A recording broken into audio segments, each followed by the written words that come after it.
Hi, my name is Whitney, and I need to go find our long-term sub, Mr. Trammell, to help him with some first day basics while he's filling in for my best friend.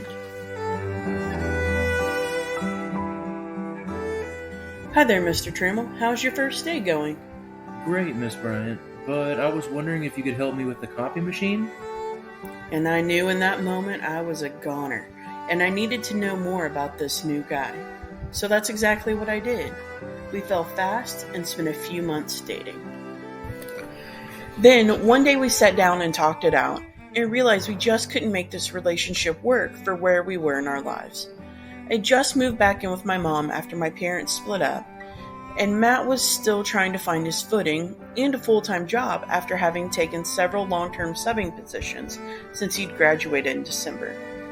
We knew we loved each other, but we weren't where we needed to be as individuals to be good partners to each other at that point in our lives.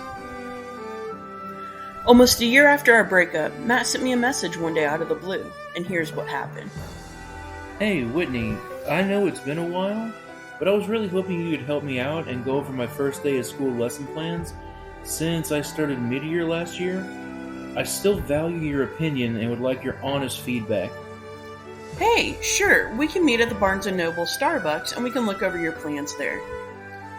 Man, little did I know at that point, Matt was entirely confident in his back-to-school lesson plans and just wanted an excuse to see me.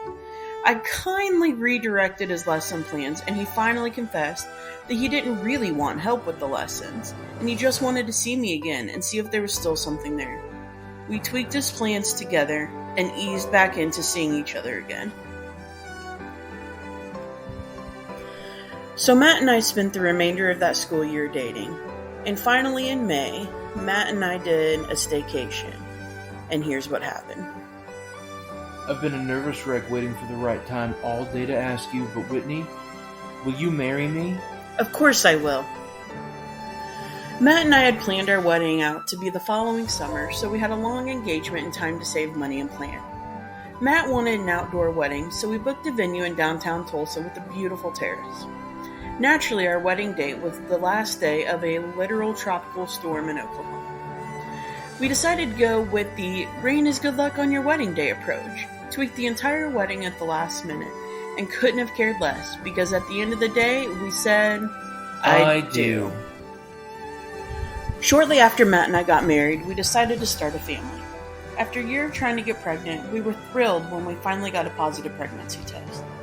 Then we received awful news shortly thereafter that we had miscarried and would likely have trouble conceiving. We tried to remain positive but suffered another miscarriage shortly after the first. After our initial devastating news, we found out we were pregnant again. We went in for our ultrasound and we were both absolute nervous wrecks expecting to receive bad news again. To our absolute surprise, we saw 3 little clouds and heard 3 little heartbeats that day. As you can imagine, excitement and fear both set in immediately, and Matt didn't say a word until we got out to the car. That's when I asked him if he was okay, and I will never forget his response. He looked over at me and said, The way I see it is, God is giving us back the 2 babies that we lost. They just decided they wanted to come to us at the same time. As you can imagine, it wasn't a smooth or easy pregnancy, and at 29 weeks, the babies were out of room and my blood pressure couldn't be managed any longer. I had preeclampsia, and the babies were coming as soon as possible. We were scared and we knew that we would spend weeks in the NICU.